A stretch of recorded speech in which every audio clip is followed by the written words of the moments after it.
దీర్ఘాయుష్మాన్ భవ విద్యాబుద్ధి ప్రాప్తి సిద్ధిరస్తు.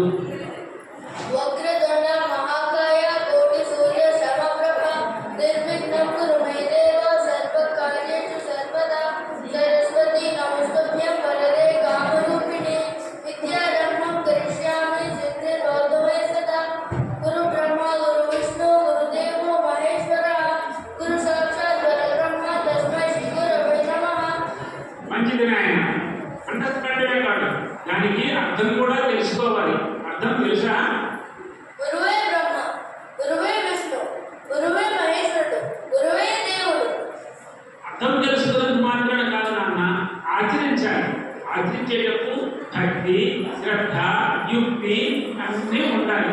అలాంటప్పుడే దైవానుగ్రహంతో పాటు గురు అనుగ్రహం కూడా ప్రాప్తిస్తుంది. అర్థమైందా? అలాగే గురుగారు. సరే, ఈరోజు ఒక కొత్త ప్రత్యక్షం చెప్తారు, నేర్చుకుంటావా?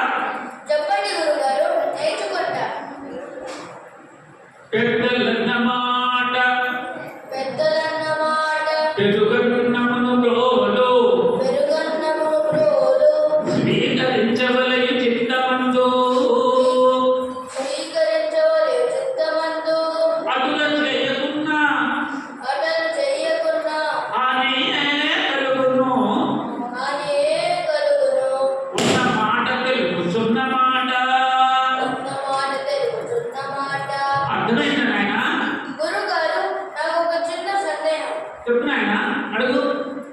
పెరుగన్నము కడుకి స్వీకరిస్తాం కానీ చిత్తంకి ఎలా స్వీకరిస్తాం? ఓరి సుఠ, పెరుగన్నము ఎలాగైతే కడుపుకి అంటే ఆరోగ్యానికి చల్లదనం ఇస్తుందో అదేవిధంగా పెద్దలన్నమాట అన్నింటినీ చక్కగా మన మనసులో తీసుకుంటే మనకు మంచి జరుగుతుందని అర్థం. అన్నింటికి పదార్థాలు తీసేవరకు అనర్థం జరిగిపోతుంది. అర్థమైందా? క్షమించండి గురుగారు. సరే, నేను అలాగా గ్రామాంతరం వెళ్ళి తిరిగి వస్తాను. ఇంట్లో జాగ్రత్తగా అన్ని చూసుకో. ఎవరైనా వస్తారు, గడికి వెళ్ళి ఈ పనులు నువ్వు చేసుకోనైనా. సరే, వస్తారు మరి. అలాగే గురుగారు. గురుగారు ఎంత బాగా చెప్పారు. ఈరోజు నేను అందరినీ చిత్రపటానికి మంచి పూజ చేస్తాను. గురుగారు నా పూజ చూసి మటాష్ అయిపోయింది.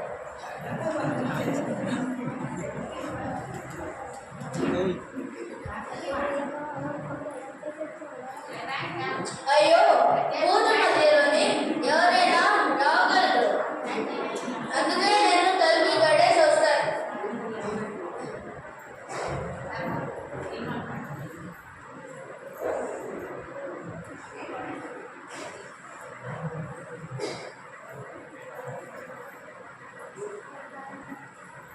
ఓం గురుభ్యో నమః. ఓం గురుభ్యో నమః.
నేను చేసిన పని మీరు నన్ను పొగడకుండా ఉండలేదు.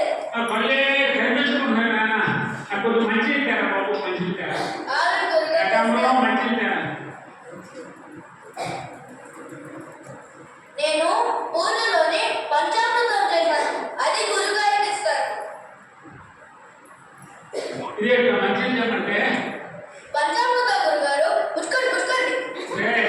ఈ పంచామృతం కూడా దాన్ని నీళ్ళు తాగేది పంచామృతం నాకు మొగానికి నీళ్ళు పెట్టుకోవాలి ఆయన.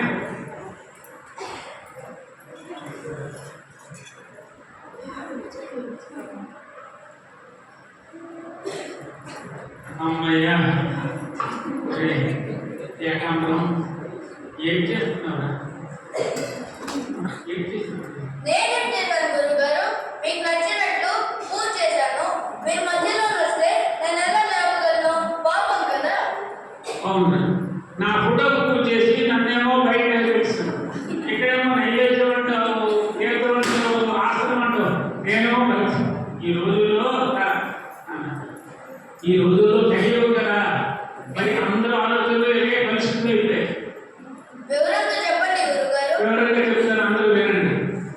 అమ్మ నాన్న ఉన్నప్పుడు వాళ్ళకి వృద్ధాశ్రమాల్లోని ఏ కొంపలో పెట్టేసి వాళ్ళకి సరిగ్గా సేవలు చేయకుండా అయితే వారు శరీరం బ్రహ్మాండంగా వాళ్ళకి మంచి ఆడంబరంగా కార్యక్రమాలు చేసి మంచి మంచి కానుకలు సంపాదిస్తున్న అమ్మ నాన్న పేరుని అలాంటి నాకు ఆ ఫోటోకి పూజ చేశారు. అది కాదు, జీవుల్ని హింసించి దేవుడిని పూజ చేస్తే చూడదు నాయన. జీవుల్ని